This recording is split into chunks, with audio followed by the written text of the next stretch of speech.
Once upon a time, there lived a young girl named Beauty, from the famous story, Beauty and the Beast. But how did she become a princess? Is the original story darker than the Disney animated and remake versions we all know today? Did the Beast really threaten to kill Beauty's father for trespassing? Did the Beast really demand that he sacrifice one of his daughters to live and marry him in exchange for not killing him? Did Beauty also curse and turn her sisters into statues? Is it true that the story was based on real life events and people? And the Beast was based on a real person named Beatrice that had Ambrose syndrome, and that gave him what people called a hairy beast-like feature. It's time for me to answer all these questions and more, since this is ASMR.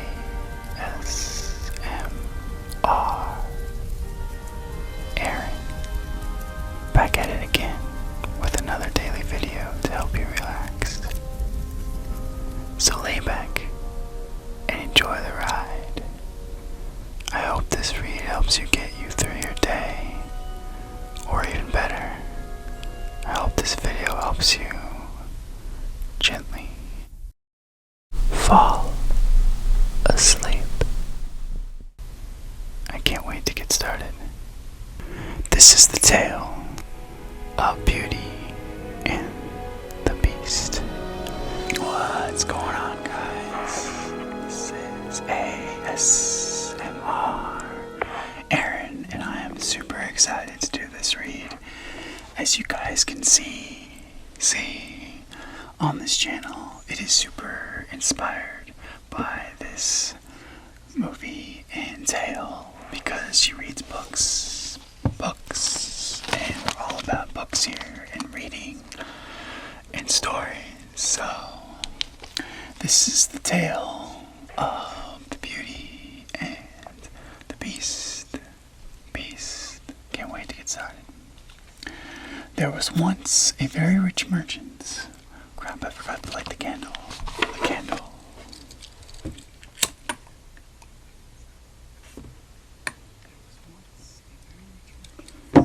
Can't have the dramatic ending without blowing out the candle. Here we go. There was once a very rich merchant who had 6 children and 3 sons and 3 daughters. Being a man of sense, he spared no cost for their education, but gave them all kinds of masters. Sounds like a rich family. Maybe rich as heck. His daughters were extremely handsome. What? I guess that word means pretty back then. Especially the youngest. When she was literal, everybody admired her and called her the Little Beauty. So that as she grew up, she still went by the name Beauty, which made her sisters very jealous. The youngest, as she was handsomer, was also better than her sisters. The 2 eldest had a great deal of pride because they were rich. They gave themselves a ridiculous airs and would not visit other merchants' daughters nor keep company with any but persons of quality. They went out every day to parties of pleasure, balls, plays, concerts, and so forth. And they laughed at their youngest sister because she spent the greatest part of her time reading good books. Sounds like us. As it was known that they were fortunes, several immense merchants made their addresses to them. But the two eldest said they would never marry unless they could meet with a duke or an earl at least. An earl must be a position of power, I guess. Beauty very civilly thanked them that the courtiered her and told them she was too young yet to marry, but chose to stay with her father for years longer. All at once, the merchant lost his whole fortune. Damn, bro, he had it all, excepting a small country house at a great distance from the town, and told his children with tears in his eyes they must go there and work for their living. The two eldest answered that they would not leave the town, for they had several lovers who they were sure would be glad to have them. They thought, though, they need have fortune, but the good ladies were mistaken, for their lovers slighted and forsook them in their poverty. Quick lesson we learned there, I guess, huh? As they were not beloved on an account of their pride, everybody said they do not deserve to be pitied. We are very glad to see their pride humbled. Let them go back and give themselves the quality airs in milking the cows and minding the dairy. But added they were extremely concerned for Beauty. She was a charming, sweet-tempered creature, soft-spoken, so kindly. Poor people often such an feeble obligation behavior. Don't know what that means. Nay, several gentlemen would have married her, though they knew she had not a penny. But she told them she could not think of leaving her poor father in his misfortunes, but was determined to go along with him into the country to comfort them and attend him.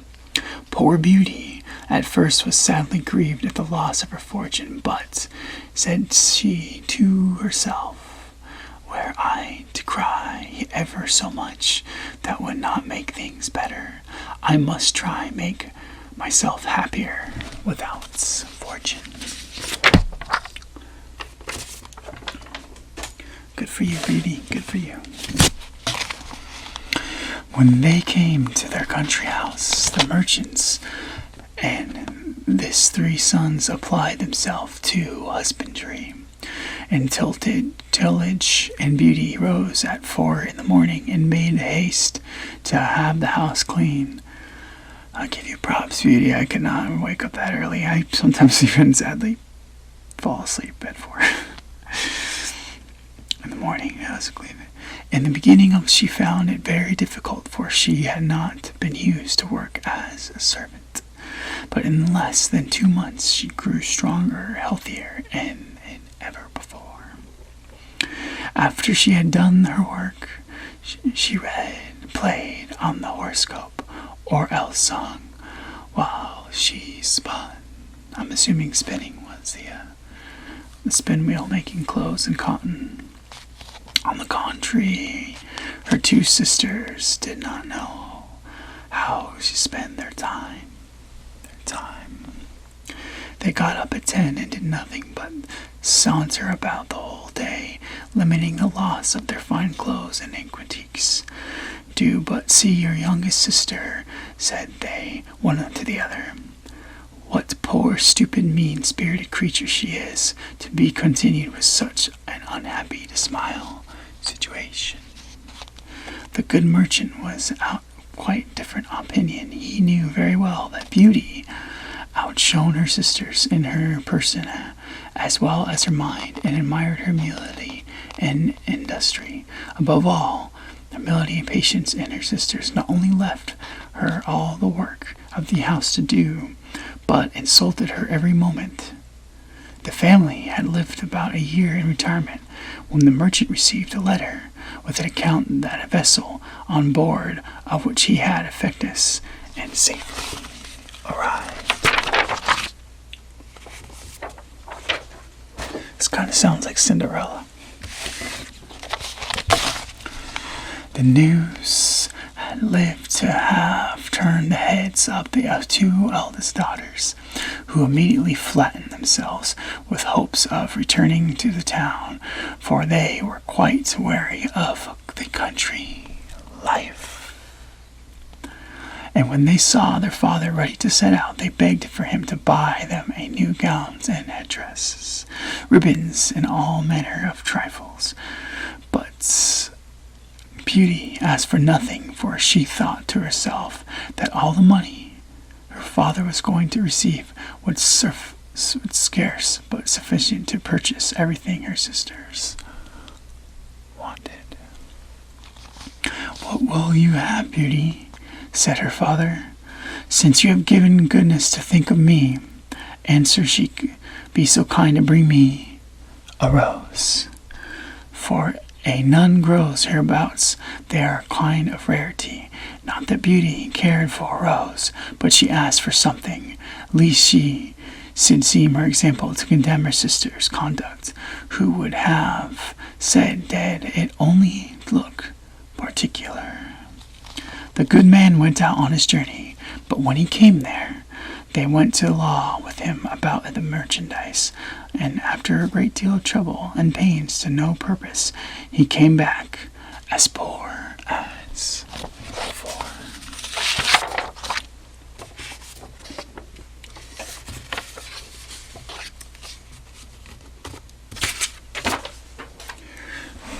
I feel bad for this dad.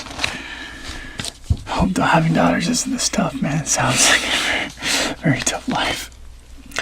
He was within 3 miles of his house, thinking on the pleasure he should have seeing his children again, when going through a large forest he lost himself. It rained and snowed terribly. Besides, the wind was so high that it threw him twice off his horse. And the night come, he began to apprehend behind either, starved to death, while cold and hunger else discouraged by wolves. Oh, the wolves, whom heard howling all around them, when on of a sudden, looking through a long walk of trees, he saw a light at some distance, and going on a little farther, perceived it came from a place illuminated, from the top to the bottom. The merchant returned God thanks for this happy discovery, and hastened to the place, but was greatly surprised at no meeting with any other outer courts. His horse followed him, and seeing a large stable open, went in, finding both hay and oats. Very hurriedly, the merchant tied him up on the manager and walked towards the house, where he saw no one but entering into a large hall. But he found a good fire, and a table plentiful set out, with but one covered lad. As he was quite through this rain and snow, he drew near the fire to dry himself. "I hope," said he, "the master of the house or servants will excuse the liberty I take. I suppose it will no be longer some than they appear."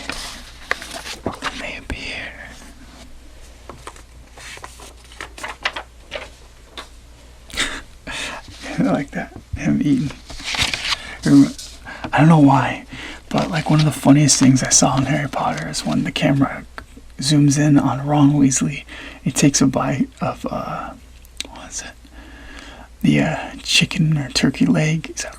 And it just zooms out. Like, I don't know why it cracked me up so much. Like, me and my brothers never thought that was like the funniest thing we've ever seen in our lives. Something about somebody eating a turkey leg is just hilarious. He waited a considerable time until it struck 11, and still nobody came. At last he was so hungry that he could stay no longer, but take a chicken and ate in 2 mouthfuls, trembling all the while. After he this he drank a few glasses of wine, and growing more courageous, he went into the hall and crossed through the several grand apartments with magnificent furniture, until he came into the chamber which had an exceeding good bed in it. He was very much fatigued, and it was past midnight, and he concluded it was best to shut the door and go to bed. It was 10 the next morning before the merchant wakened, and he was going to rise and astonished to see a good suit of clothes in the room of his own, which were quite spoiled. Certainly, said he, this place belongs to some kind of fairy, who had seen good pity of my distress. He looked through a window, but instead of the snow, he saw the most delightful arbors, entwined within the believable flowers that were ever beheld. He then returned to the great hall, where he could suppose that the night before he found some chocolate ready, but on a little table. Thank God, good Madame Fairy, said he aloud, for being so careful as to provide me breakfast. I am extremely obligated to you for all your favors. Chocolate for breakfast, what a life.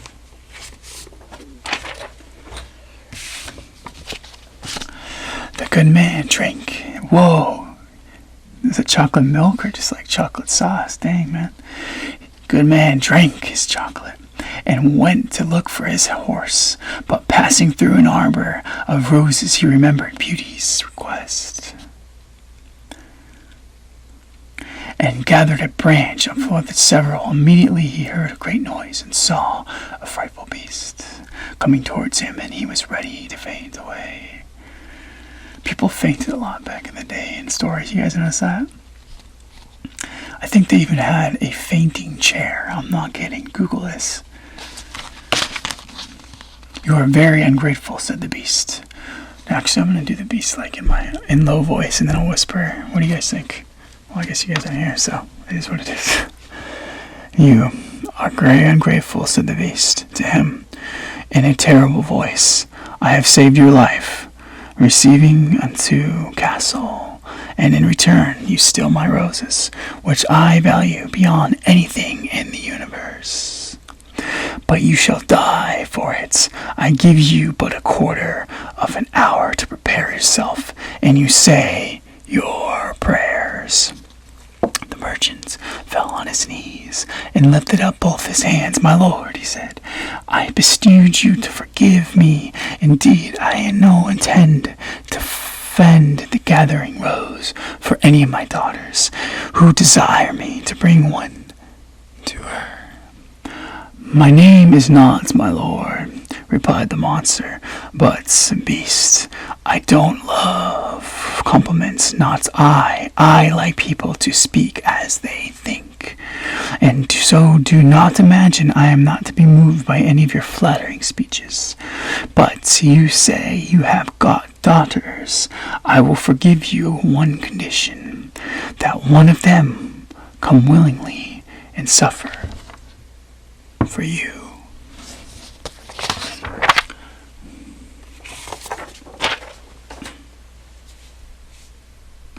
Would you guys sacrifice your daughter for a beast? Comment in the answers below.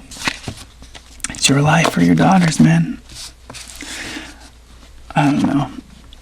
I don't think I would. I'd be like, nah, man. You can eat me. I'm good. I just ate one of your chicken legs. It's only fair.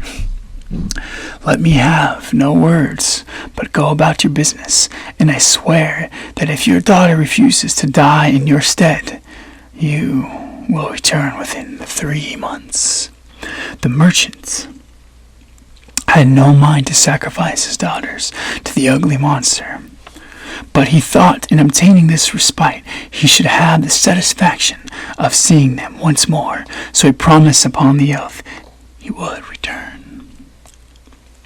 And the beast told him, you might set out when you was pleased, but, added he, you shall not depart empty-handed. Go back to the room where you lay, and you will see a great empty chest. Fill it with whatever you like.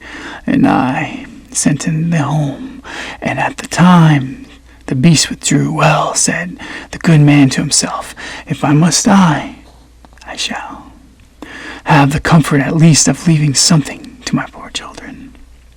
What a good guy. He returned to the bedchamber, finding a great quantity of bread pieces of gold. He filled the great chest the beast had mentioned, lookets, and afterwards took as much as he could to the stable, leaving the place with as much grief as he entered with joy. The horse, of his own accord, took one of the roads of the forest, and in a few hours the good man was home. Who here thinks that this should be named after him? Dad of the year over here, sacrificing his life so he can get some freaking dresses and ribbons for his daughters and a flower. I'm telling you, man, he needs to get some respect. Give him respect. Why should I answer, Beauty? It would be very nice. Wait, what's going on here? Why should I? Answered Beauty. Okay, so I guess right now, he's asking Beauty if she should go. Why should I? Answered Beauty. It would be very needless, for my father shall not suffer upon my accounts.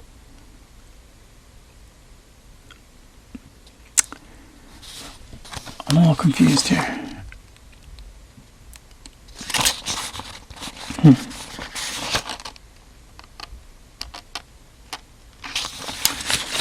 I'm just going to read this, and if it's out of order, we'll figure it out, right?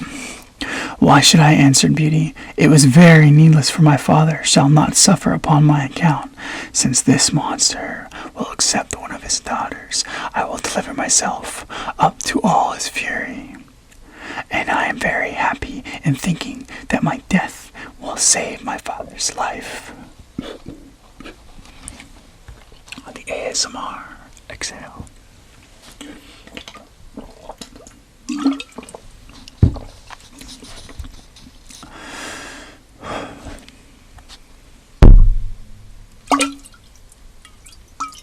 How's that sound?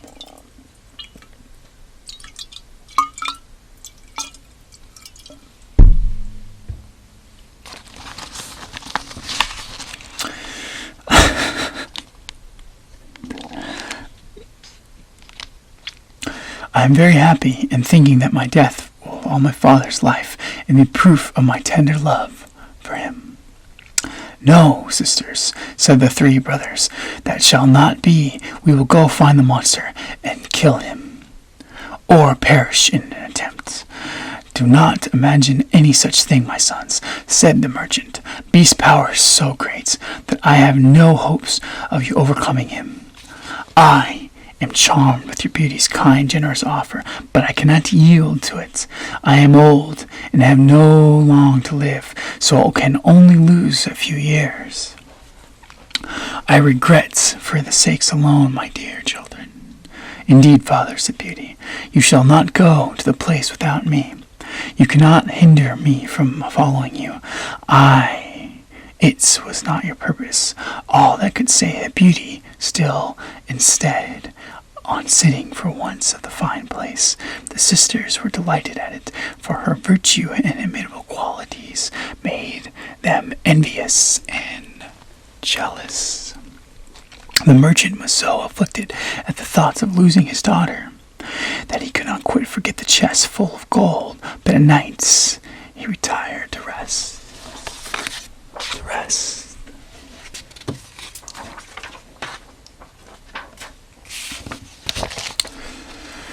No sooner had he shut his chamber door behind him, it was the greatest astonishment, and he found that beside him was determined, however, not to tell his children that he was grown rich, because they would have wanted to return to town.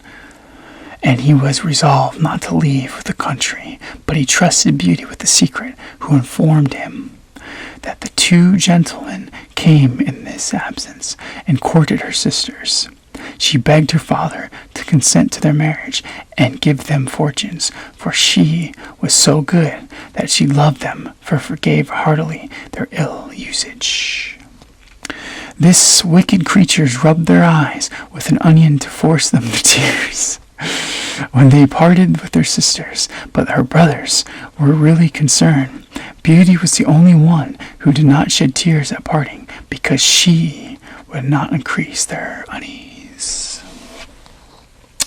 The horse took the direct road to the palace, and towards evening they perceived an illuminated as it burst. The horse went off himself into the stable, and the good man and his daughter came into the great hall, where they found a table splendidly served, and the two covers of the merchant had not earned yet to eat. But Beauty endeavored to appear cheerful, sat down at the table and helped him. Afterwards, thought she to herself, Beast surely has a mind to fatten me up before he eats me, since he provides such plentiful entertainment.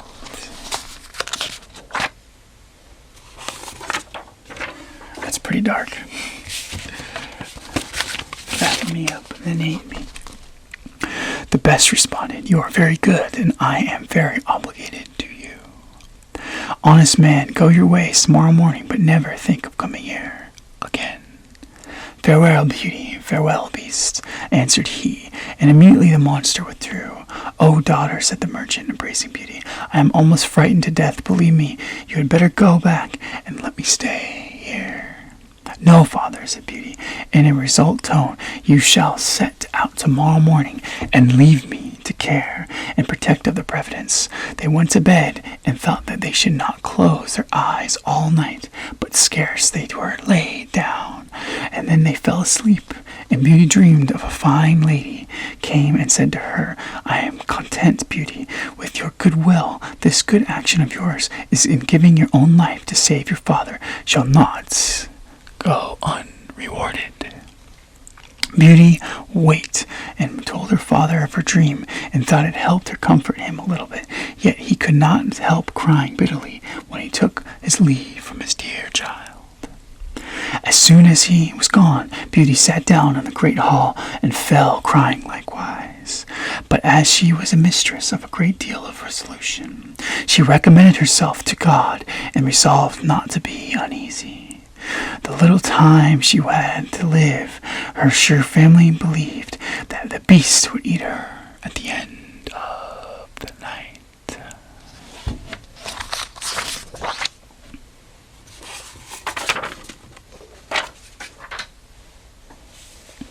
However, she thought she might well walk about until then. The view of the fine castle, which she could not help admiring, it was a delightful, pleasant place. And she was extremely surprised at seeing a door which was written Beauty's apartment. Dang, she got her own apartment in that place? How big is that place? It's freaking huge. She opened it hastily and quite dazzled with the magnificent terrain through it, but what cheerfully took up her attention was a large library. A orchard, and several music books. Well, she said to herself, I see they will not let me hang heavy upon my hands for once amusement. Then she reflected, where I stay here a day, there would not be in all the preparations. This considered inspired her with fresh courage, and opening the library, she took a book, and she read those words in her letters of gold. Welcome, Beauty, banish fear, you are queen and mistress here. Speak your wishes, speak your will, swift obedience meets them still. Alas, she said, with a sigh, there is nothing I desire so much to see my poor father and what he is doing. She had no sooner said this, when casting her eyes on a great look-glass, to her great amusement, she saw her own home, where her father arrived with a very distension.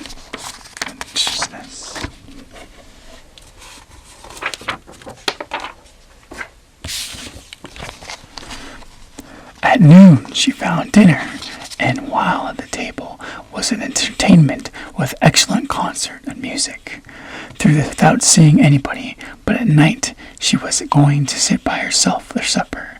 she heard the noise that the beast made, and he could not help being sadly terrified. "Beauty," said the monster, "will you give me leave to see you sup?"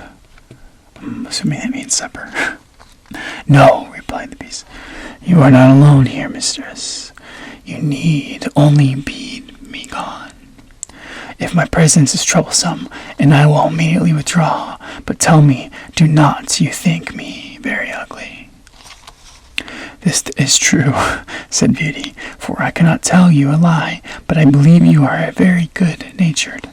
"So I am," said the monster, "but then, besides my ugliness, I have no sense. I know very well when I am a poor, silly, stupid creature."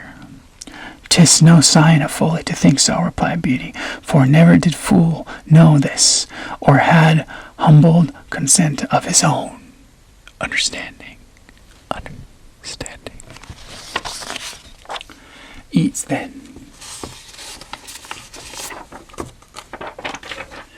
"Eat then, Beauty," said the monster, "and endeavor to amuse.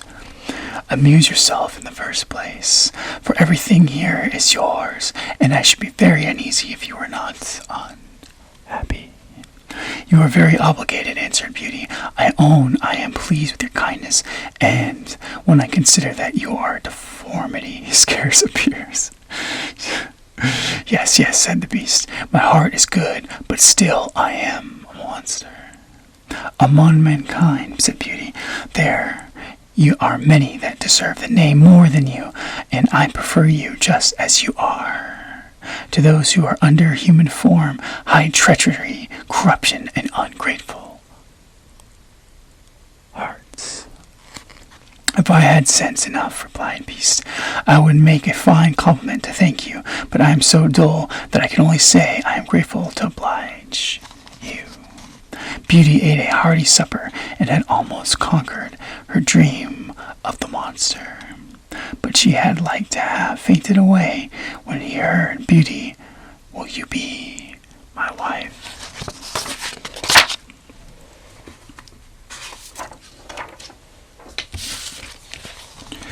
She was. Some time before she dreaded the answer, for she was afraid of making him angry if she refused. At last, however, she was trembling. "No, Beast." Immediately the poor monster's scent went inside and hissed so frightfully that the whole planet echoed. Wow.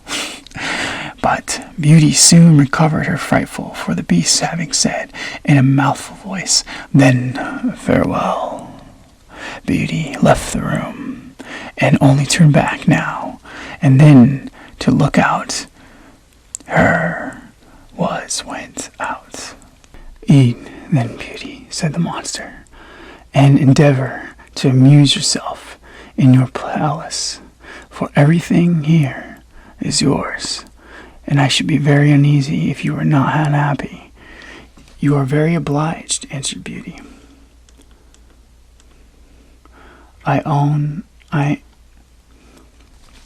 "Eat then, Beauty," said the monster, "and endeavor to amuse yourself in your place. Everything here is yours, and I should be very uneasy if you were not happy."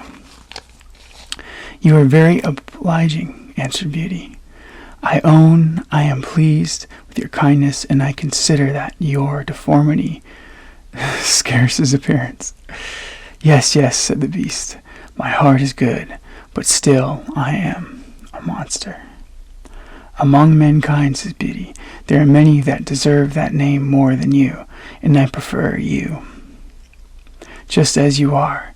To those who are under human form, hide a treacherous corruption and ungrateful heart." "If I had sense enough," replied Beast, "I would make a fine compliment to thank you, but I am so dull that I can only say I am grateful, obliged to you." Beauty ate a hearty supper, and had almost conquered her dread of the monster, but she had like to have fainted away when he said to her, "Beauty, will you be my wife?"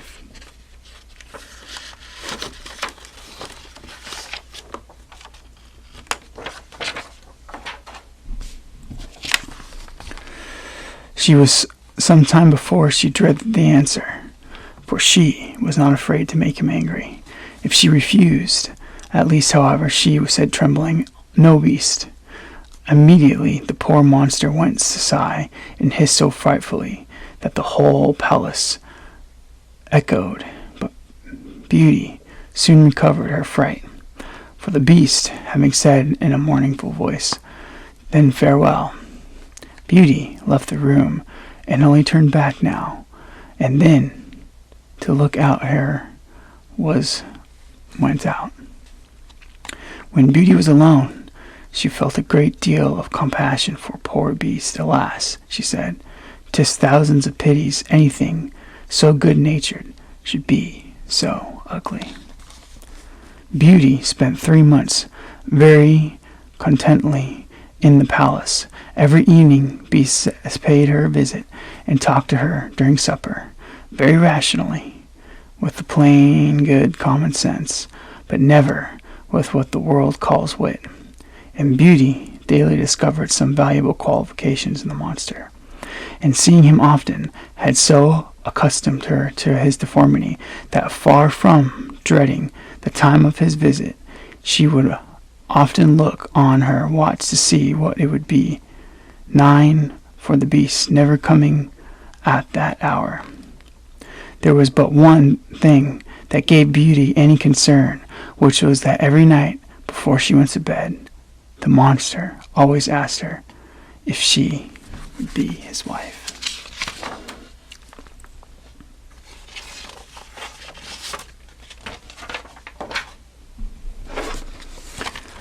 One day, she said to him, "Beast, you make me very uneasy.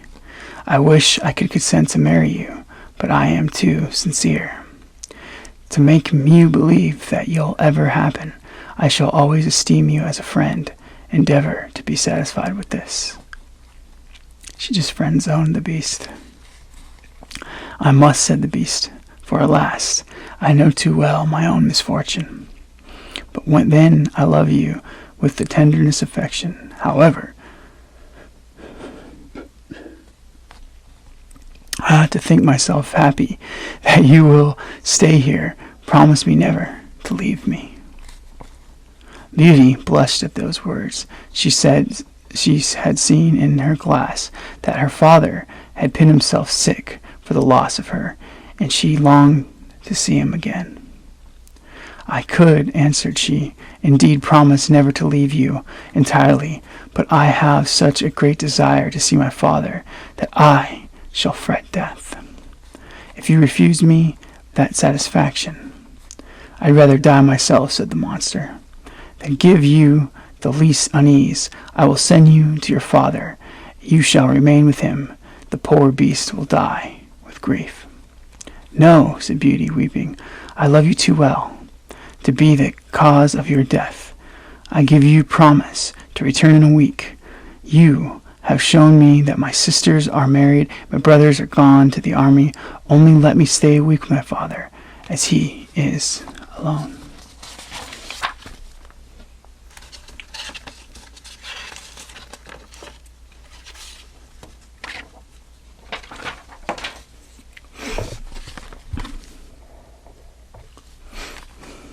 "You shall be here tomorrow morning," said the beast. "But remember your promise. You need only lay your ring on the table before you go to bed. When you have a mind to come back, farewell, Beauty." Beast sighed as he usually, bidding her good night, and Beauty went to bed, very sad at seeing him so afflicted.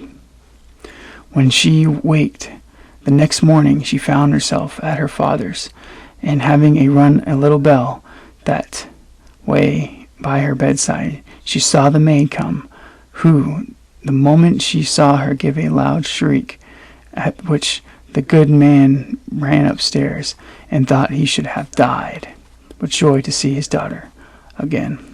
I was wondering where the maid came from. I was like, what the heck? He held her fast, locked in his arms, above a quarter of an hour. As soon as the first transporters were over, Beauty began to think of rising, and was afraid she had no clothing to put on. But the maid told her that she had just found in the next room a large trunk full of gowns, covered with gold and diamonds. Beauty thanked good Beast for his kind care in taking one of the plenteous of them, and she intended to make a present of the others to her sisters. She scarce had said to when the trunk disappeared. Her father told her that Beast insisted on her keeping them herself. And immediately both gowns' trunk came back again. Beauty dressed herself, and in the meantime they sent to her sisters, who hastened thoroughfares with their husbands.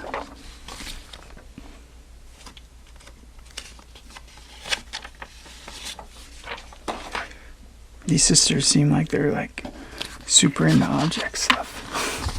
Superficial, I guess is the word, right? They were both of them very unhappy. The eldest had married a gentleman, extremely handsome indeed, but I'm sorry, I don't know what's going on today. But so found of his own person that there was full of nothing but his own desire self, and neglect his wife. The second had married a man of wit, but he only made use of it to plague the tournament, everybody and his wife most of all. Beauty's sister sickens with envy, and when he saw her dress like a princess and more beautiful than ever, nor could all her obligation, affliction, behavior stifle their jealousy, which was ready to burst when she told them how happy she was. They went down into the garden to vent in tears, and said one to the other, "In that way is this little creature better than us, that she should be so much happier." "Sister," said the oldest, "a thought just strikes my mind. Let us endeavor to detain her above a week, and perhaps the silly monster will be so enraged at her for breaking her word that she will devour her." Yo, these sisters are cold AF. Jesus. Like, she's already sacrificed herself for her dad, okay? To live with a monster. Obviously, it's not a human, or according to the story, it's not. But it seems like they're making the best of the situation. And the girls are jealous of this because she has things. And they want to get her devoured by the monster because of, I guess, sister goals. I don't know. Happy I never had a sister. Right, sister. And to the others, therefore, we must show her as much kindness as possible. After they had taken this resolution, they went up and behaved so affectionately to the sister that the poor beauty wept for joy. When the week was expired, they cried and tore their hair, and seemed so sorry to part with her that she promised to stay a week longer.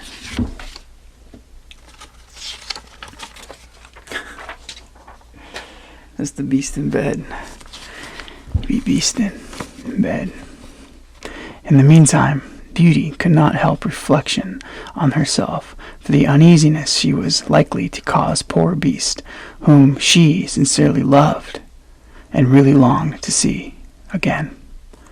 The 10th night she spent at her father's, she dreamed that she was in the palace garden, and she saw the Beast extend on the grass plate, who seemed like just expiring, and in a dying voice reproached her with ingratitude. Beauty started out of her sleep, bursting into tears.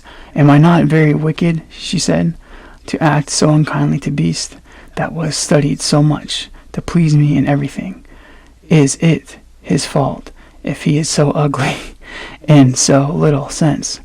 He is kind and good, and that is sufficient. Why did I refuse to marry him? I should be happier with the monster than my sisters with their husbands. It is neither wit nor my sisters, a fine person and a husband, that makes a woman happy, but virtue, sweetness and temper, and complianceness. And the Beast has all those valuable qualifications. It is true, I do not feel the tenderness of affection for him, but I find I have the highest gratitude, esteem, and friendship I will not make him miserable, where I, too, be so ungrateful. I should never forgive myself. Beauty, having said this, rose, put her ring on the table, and then lay down again. Scarce was she in bed before she fell asleep. And when she woke in the next morning, she was overjoyed to find herself in the Beast's palace.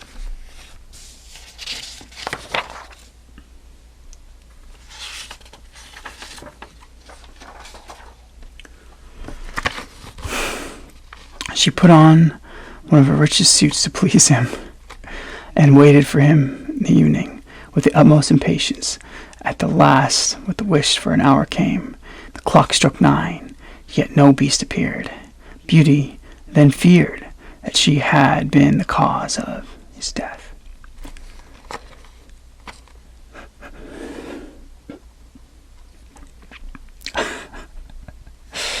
She ran crying and wringing her hands all about the palace. Like no one disappeared. After having sought for him everywhere, she recollected her dream and flew to the canal in the garden where she dreamed she saw him. There she found the poor Beast, stretched out quite senseless, and as she imagined, dead. She threw herself upon him without any dread in finding his heartbeat. Still, she fetched some water from the canal and poured it on his head. Beast, open your eyes, and said to the Beauty, you forgot your promise, and I was so afflicted for having lost you that I resolved to starve myself. But since I have the happiness of seeing you once more, I die unsatisfied. So this dude wasn't seeing this girl, and he just didn't eat for 10 days. Man, we definitely lived in different times. No, dear Beast, said Beauty, you must not die. Live to be my husband. From this moment I give you my hand, and I swear to be none but yours. Alas, I thought I only had friendship for you, but the grief I now feel convinces me that I cannot live without you, because scarce had pronounced those words when she saw the palace sparkle with light, and fireworks, instruments of music, everything seemed to give notice of some great event.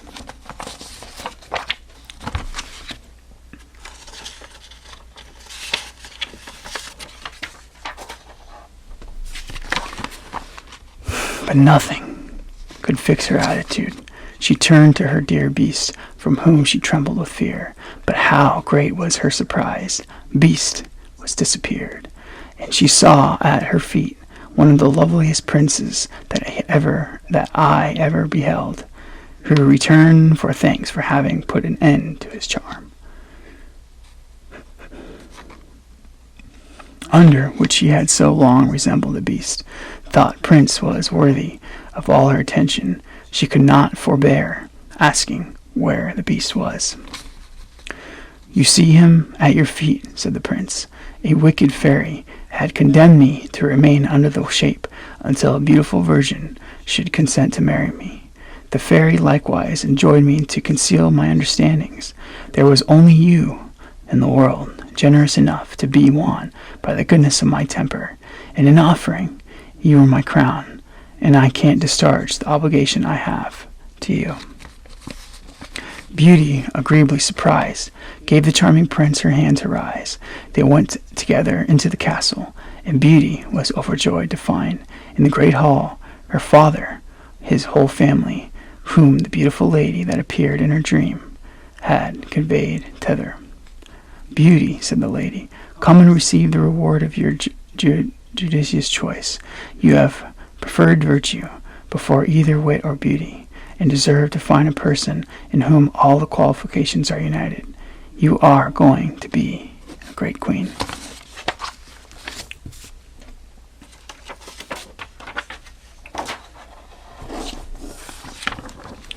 I hope the throne will not lessen your virtue or make you forget yourself. As to you, ladies, said the fairy to Beauty's two sisters, I know your hearts and all the malice they contain. Become two statues. But under this transformation, still retain your reason. You shall stand before your sister's palace gate, and be it your punishment to behold your happiness, and it will not be in your power to return to your former statue until you own your faults, but I am very much afraid that you will always remain statues. Wow. That's a pretty messed up punishment, turning someone into a statue. Pride, anger, gluttony, and idealness are sometimes conquered, but the conversation of the malicious and invasionist mind is kind of a miracle. Immediately the fairy gave a stroke with her wand, and in a moment all that were in the hall were transported into the prince's dominions. His subjects received him with joy. He married Beauty and lived with her many years, and their happiness, as it was founded on virtue, was complete.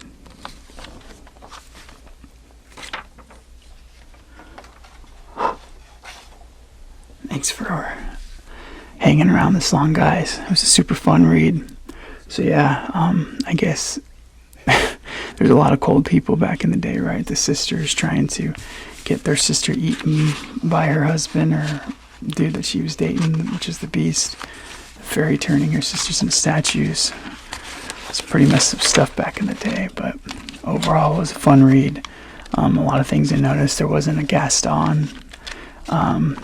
There was not a mirror. There wasn't a mirror, but there was like rings, which were kind of interesting.